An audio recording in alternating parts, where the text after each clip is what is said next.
রাধে রাধে বন্ধুরা, কেমন আছো সবাই? আশা করি সবাই ভালো আছো। সকলেই কম বেশি মায়াপুর গিয়েছো। মায়াপুর গিয়ে কি আনন্দটা না হয়। আমিও গিয়েছিলাম মায়াপুর ঘুরলে নবদ্বীপটা ঘুরতে কিন্তু কোনোদিনই ভুলবে না। আমিও গোপাল সোনাকে নিয়ে মায়াপুর গিয়েছিলাম। এই দেখো, বাড়ির সবাই মিলেই গিয়েছিলাম। প্রচণ্ড রোদের তাপ। তারপরে আমরা মায়াপুরের গেটের ভিতরে ঢুকে আমরা এই পুষ্প মন্দিরের দিকে চলে এলাম। এই দেখো, পুষ্প মন্দিরের জায়গাটা কি সুন্দর, আর মায়াপুরের ঠাকুরগুলো দেখো কি সুন্দর। দেখেছো? দেখে চোখ ফিরাতে পারবে না, দারুণ সুন্দর। রাধারানী কৃষ্ণ ঠাকুর, এই যেন রাধারানী কৃষ্ণ ঠাকুরের একটি পাওয়ারফুল মন্ত্র আছে। সেই মন্ত্রটা শুনলে তোমরা অবাক হয়ে যাবে। এই মন্ত্রটা যদি 108 বার বলা হয় তাহলে আপনার জীবনই বদলে যাবে। এই মন্ত্রটি হচ্ছে ওং কৃষ্ণায় বাসুদেবায় হরে পরমাত্মনে প্রণত কেশনাশায় গোবিন্দায় নমো নমঃ। এই মন্ত্রটি 108 বার জপ করতে হয় ভোরের বেলায়। 108 বার জপ করলে আপনার যে কোনো মনস্কামনা পূরণ হবে। ভোরবেলায় ঘুম থেকে উঠে ব্রহ্ম মুহূর্তে এই মন্ত্রটি জপ করতে হয়। তারপরে আমরা একটা গ্রন্থশালায় ছিলাম। তারপরে সকালবেলায় আমরা উঠে ওখান থেকে বেরিয়ে চলে এলাম। এবারে একটি লজে যাব। লজে ঠিক হয়ে গেছে, সেই লজেই আমরা যাচ্ছি। খুব সকাল সকাল এটি। এখান থেকে দেখো মায়াপুরের মন্দিরটাও খুব সুন্দর লাগছে। আমরা মায়াপুরের মন্দিরে ভোর ভোর যাওয়ার কথা ছিল, আজকে যাওয়া হয়নি। 3 দিন ধরে যাব, 3 দিন ধরে থাকবো এখানে। এই ভোরবেলায় ঠাকুরের দর্শন করব, সন্ধ্যা আরতি দেখব, দুপুরের আরতি দেখব, সবই দেখব। তাই আমরা পরিবারের সবাই মিলে চলে গেলাম লজে যেয়ে আমরা ফ্রেশ হয়ে আমরা চলে এলাম আবার মন্দিরের সামনে। এই দেখো, আমরা মন্দিরের সামনে চলে এসেছি। প্রচণ্ড ভিড়। এখানে লাইন দিয়ে সবাইকে মন্দিরে প্রবেশ করতে হয়। জুতো মোবাইল সবই রেখে তারপরে মন্দিরের ভিতরে ঢুকতে হয়।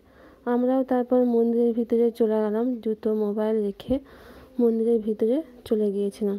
তারপরে ঠাকুর দর্শন করে ঠাকুরের আরতি দেখে তারপরে আবার চলে এলাম। দেখেছো মন্দিরটা কি সুন্দর। এখানে সবাই এই ঠাকুর দর্শন করতে সবাই কত দূর দূর থেকে এসেছে। আমরা সারাদিনই ছিলাম বাইরে, এই পুষ্প মন্দিরের সামনেই বসেছিলাম। এখানে খাবারও জায়গা আছে, এখানে খাওয়া দাওয়া করেছিলাম। দেখো, লাইন দিয়ে আমরা দাঁড়িয়ে, প্রচণ্ড লাইন, টিকিট কেটে লাইন দিয়ে দাঁড়িয়ে আমরা ভোগ গ্রহণ করেছিলাম। ঠাকুরের ভোগ অমৃত। এই দেখো, আমরা সবাই লাইন দিয়ে এখানে দাঁড়িয়ে ঠাকুরের ভোগ গ্রহণ করেছিলাম। এই পুষ্প মন্দির থেকে আমরা লাইন দিয়েছিলাম। দেখো কি সুন্দর লাগছে না? নতুন মন্দির, পুষ্প মন্দির, দারুণ লাগছে। তোমরা যারা যারা এখনও পর্যন্ত মায়াপুর যাওনি, অবশ্যই মায়াপুর থেকে ঘুরে আসো। দেখো আমরা চলে এলাম ঠাকুরের ভোগ গ্রহণ করতে। এখানেও প্রচণ্ড লাইন। এই দেখো, আমরা পরিবারের সবাই মিলে এখানে ঠাকুরের ভোগ গ্রহণ করব। আর এ দেখো, পিছন দিকেও দেখো প্রচণ্ড লাইন আর প্রচণ্ড গরমও। এ দেখো, প্রভুজিরা পাতা দিচ্ছে, ভোগ দিবে। সবাই মিলে আমরা ভোগ গ্রহণ করব বলে বসে পড়েছিলাম। মায়াপুর এলে এখানে অবশ্যই ভোগ গ্রহণ করবে।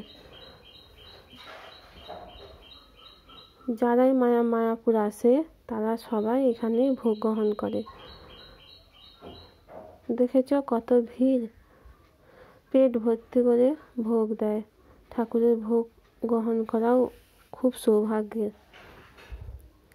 তারপরে আমরা চলে গেছিলাম নতুন মন্দিরে ভোগ গ্রহণ করে। নতুন মন্দিরে ওঠার সময় দেখো আমি কিছুটা ভিডিও করেছিলাম। তার কারুকার্যগুলো দেখো কি সুন্দর। এ দেখো, আমরা নতুন মন্দিরের উপরে উঠে গেছি, দিয়ে দেখাচ্ছি তোমাদেরকে কত সুন্দর না। আর আমার পিছন দিকে দেখো কত বিদেশি মানুষও এসেছে ঠাকুর দর্শন করতে। আর দেখো কি সুন্দর লাগছে। মন্দিরের কাজ এখনো পর্যন্ত চলছে। দেখো কি সুন্দর লাগছে মন্দিরটা, আর এখনো কাজ চলছে। তোমরা দেখে বিশ্বাসই করতে পারবে না, এত বড় মন্দির। আর যারা যারা এখনো পর্যন্ত যাওনি তারা অবশ্যই যাও, মন্দিরটা দর্শন করে আসো। সত্যি খুবই ভালো, খুবই সুন্দর। মন্দির দর্শন করে আমরা আবার নিচে নেমে চলে এলাম। এখানে এত ভিতরে কারুকার্য দেখে মনটা জুড়িয়ে যায়। দেখো আমরা আবার নিচের দিকে নেমে যাচ্ছি মন্দিরে, বড় মন্দিরটার নিচে, যে নতুন মন্দিরটা করেছে তার নিচের দিকে নেমে যাচ্ছি। কি সুন্দর না জায়গাটা, দারুণ সুন্দর জায়গা। তারপরে আমরা আবার পুষ্প মন্দিরের কাছে চলে এলাম। পুষ্প মন্দিরে এখানটা আমার খুবই ভালো লেগেছে, আমি এখানে অনেকক্ষণ ছিলাম পুষ্প মন্দিরটার কাছে। দেখো কত ভিড় এখানেও, এখনো পর্যন্ত প্রচুর। আমরা এই নতুন মন্দিরের সামনে এসে আইসক্রিমটাও খেয়ে নিলাম। দেখো নতুন মন্দিরের কাজ এখনও চলছে এবং আমরা এখানে বসে বসে আইসক্রিম খেয়ে নিলাম। প্রচণ্ড রোদের তাপ।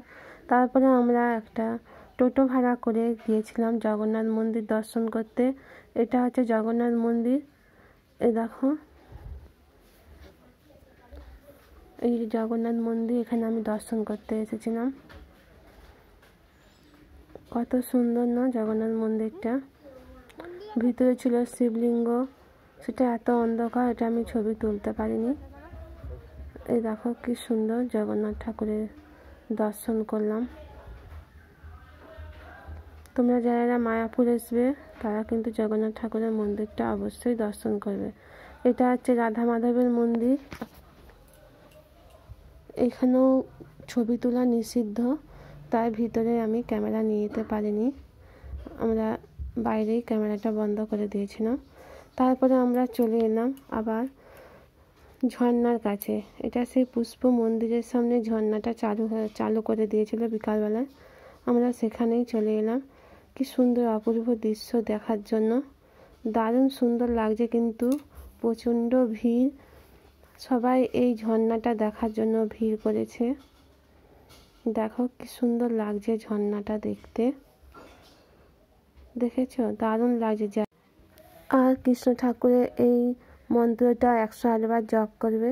ওম কৃষ্ণায়ং বাসুদেবায় হরে পরমাত্মনে প্রণতকেশনাশায় গোবিন্দায় নমো নমঃ। ভিডিওটা ভালো লাগলে লাইক কমেন্ট শেয়ার করতে ভুলো না। রাধে রাধে, জয় শ্রীকৃষ্ণ।